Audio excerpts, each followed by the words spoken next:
तो क्या Avengers secret Wars MCU में एंड गेम से भी ज्यादा बड़ी इवेंट बनने वाली है? आइए बात करते हैं। तो 2019 में आई एवेंजर्स एंड गेम ने मार्वल सिनेमैटिक यूनिवर्स में काफी बड़े बड़े बदलाव किए। न कि सिर्फ इसने मार्वल टाइमलाइन पे असर डाला, बल्कि इसकी कहानी को 5 साल आगे भी बढ़ा दिया, जिसके अंदर द ब्लिप का हर एक कैनन कैरेक्टर के ऊपर एक असर पड़ा, जिसे सुधारने के लिए हमारे प्यारे हीरोज ने अपनी लाइफ तक सेक्रीफाइस कर दी। जिसके बाद से आज तक एमसीयू की सबसे बड़ी टाइटल एवेंजर्स एंड गेम ही बनी हुई है। पर आने वाली मार्वल मूवी सीक्रेट वॉर्स के साथ सब कुछ बदल सकता है। मल्टीवर्स सागा की सबसे बड़ी फिल्मों में से एक एवेंजर्स डूम्सडे के बाद 2027 में रिलीज होगी एवेंजर्स सीक्रेट वॉर्स। हालांकि अभी तक की इस प्रोजेक्ट के बारे में काफी कुछ सीक्रेट रखा जा रहा है, लेकिन जो खुलासे किए गए हैं वो भी काफी बड़े हैं। जिसके अंदर अगर हम सिर्फ इस मूवी के टाइटल की बात कर लें तो इस मूवी के टाइटल का ही एक अपना होता है। एमसीयू की कॉमिक बुक हिस्ट्री में सीक्रेट वॉर्स कहीं ना कहीं सबसे ऊपर टेक प्लेस करती है। तो क्या इसका मतलब ये है कि Avengers secret Wars Avengers end game से भी ज्यादा बड़ी इवेंट बनने वाली है? तो इसका जवाब मैं कहीं ना कहीं हाँ में दूंगा, क्योंकि एवेंजर्स एंड गेम एक पुराने युग का अंत था और आने वाली सीक्रेट वॉर्स रिलीज के बाद कुछ खास पेश कर सकती है, जो कि है एक नई शुरुआत। इस मूवी को 2022 में सैन डिएगो कॉमिक कॉन में फेज 6 का हिस्सा बनाया गया था, जहां पहले ये मूवी 2025 में रिलीज होने वाली थी।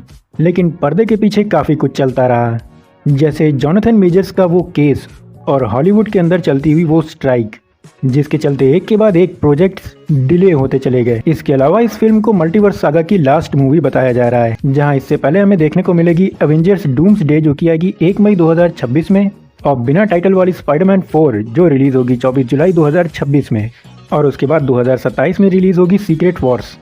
गाइज, एमसीयू की फिल्मों से लोगों को काफी उम्मीदें होती हैं, पर सीक्रेट वॉर्स एक अलग ही लेवल पर है।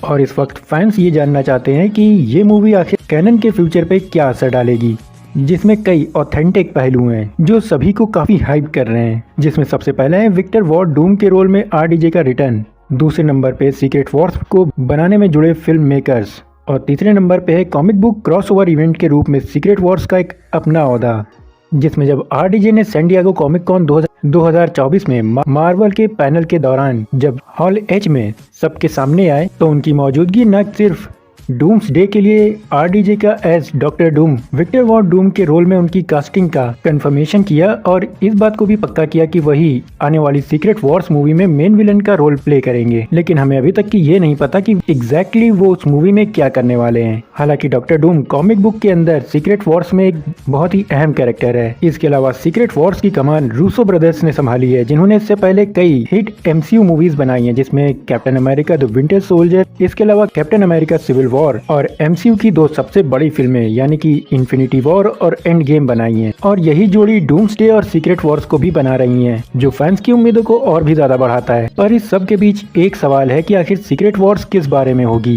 क्योंकि सीक्रेट वॉर्स के आखिरी क्रेडिट रोल होते तक हम जिस एमसीयू को जानते हैं वो खत्म होने वाला है, पर हम ये नहीं जानते कि ये कौन सी सीक्रेट वॉर्स होगी, या फिर ये हमें कौन सी सीक्रेट वॉर्स दिखाएंगे।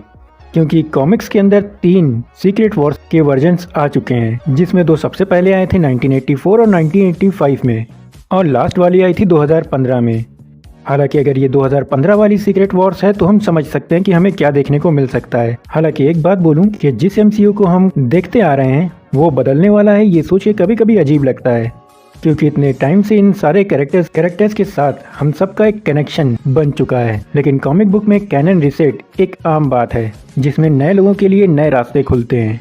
खैर, आप इस रीसेट के बारे में क्या कहोगे, उसकी राय मुझे कमेंट में ज़रूर बताना। हालांकि अगर हम सीक्रेट वॉर्स के ओहदे की बात करें तो एवेंजर्स एंड गेम सिर्फ अर्थ 616 पर ही बेस्ड थी, या फिर कहें सिर्फ एक यूनिवर्स में। लेकिन आने वाली सीक्रेट वॉर्स मल्टीवर्सल मूवी होने वाली है, यानी कि हम सोच भी नहीं सकते हमें इस मूवी के अंदर कैसे कैसे शॉक और सरप्राइजेस देखने को मिल सकते हैं। और अगर आप जानना चाहते हो कि आपको इस मूवी को देखने से पहले कौन कौन सी मूवी देखने चाहिए, तो सीक्रेट वॉर्स के पैमाने को देखते हुए मल्टीवर्स सागा की फिल्मों को देखना ही तैयारी के लिए काफी नहीं है, क्योंकि इस वक्त मैं ये नहीं कह सकता कि ये सिर्फ 2021 के ही फिल्में और टीवी शोज इसका हिस्सा होंगे, या फिर ये कहानी 2008 की आयरन मैन तक की जाएगी, जिसके लिए आपका सब कुछ देख लेना ही सही रहेगा, जिसमें 34 फिल्में और 12 टीवी शोज हैं, जिसके अंदर मैंने अभी तक की नेटफ्लिक्स की सीरीज को शामिल नहीं किया। और अगर आपके पास हॉटस्टार का सब्सक्रिप्शन है तो एमसीयू का पूरा खजाना आपको उसी पे मिल जाएगा। तो बस गाइज, ये वीडियो यहीं तक। लेकिन जाने से पहले ये जरूर कहूंगा कि वीडियो पसंद आए तो लाइक करना, और चैनल पे नए हो तो सब्सक्राइब जरूर करना। तो अब मैं सुफियान इजाजत चाहता हूँ। Good luck.